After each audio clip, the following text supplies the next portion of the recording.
కేటీఆర్ పరిస్థితి ఏంటంటే కేటీఆర్ ఆయన తోటి కాదు, కేటీఆర్ ముఖ్యమంత్రి కాలేడు. అది ఏదో కవిత మీద కేటీఆర్ మీద కవిత. ఇప్పుడు అయ్యను తుంట నొక్కల కాల చేతులు ఇరికిపోయిండు అనేది కవిత మాట్లాడుతుంది. అదే రాంగ్.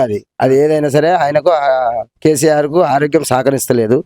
ఆయన రాలేని పరిస్థితులు ఉన్నాడు. ఆయన ముఖ్యమంత్రి అనేది మర్చిపోవాలి. బీఆర్ఎస్ పార్టీ ఎప్పుడైతే పెట్టుకున్నాడో అప్పుడే డౌన్ అయిపోయింది, దాని పని అయిపోయింది.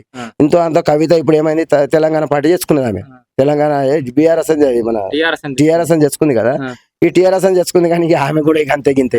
ఇక ఇదే పార్టీలో ఆమె కూడా నిలయమైపోతాయి కాంగ్రెస్. కష్టమే కేటీఆర్. ఈ హరీష్ రావు ఇప్పుడు ఏంటంటే సెంట్రల్ మినిస్టర్ల తోటి మంతకాలు నడిపిస్తుండు. ఆయన ఒకవేళ అయితేనేమో ఆట లేకపోతే ఈట, ఆయన మూమెంట్ చూసి దెబ్బ పెడతాడు. తెలియదు ఆయన ఎందుకంటే ఇప్పుడు పెద్ద దిక్కు కేసీఆర్ కు పెద్ద దిక్కు ఎవరు? హరీష్ రావే. కేటీఆర్ కవిత ఇవ్వలే. కవిత అయితే డైవర్ట్ అయిపోయింది.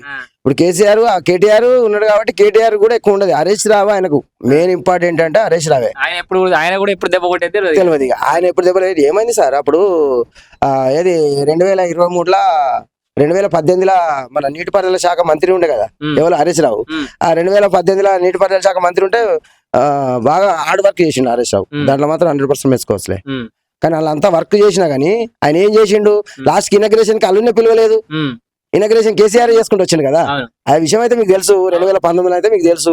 ఏడా ఇప్పుడు మల్లన సాగర్ గానీ, రంగనాయకుల సాగర్ గానీ, అంతపోషమ్మ సాగర్ గానీ ఇరిగేషన్ మంత్రి పదవి వీకేసిండు. ఈయన ఇనాగ్రేషన్ చేసుకుంటూ వచ్చిన. అంటే అవినీతి అనేది కాదు కానీ కొద్దిగా ఆయనకి ఎన్నో మనస్పాత్రాలు వచ్చినాయి కాబట్టి కొద్దిగా ఆయన కొంచెం డైవర్ట్ చేసి ఈయన ఇనాగ్రేషన్ చేసుకుంటూ వచ్చిండు అట్లా.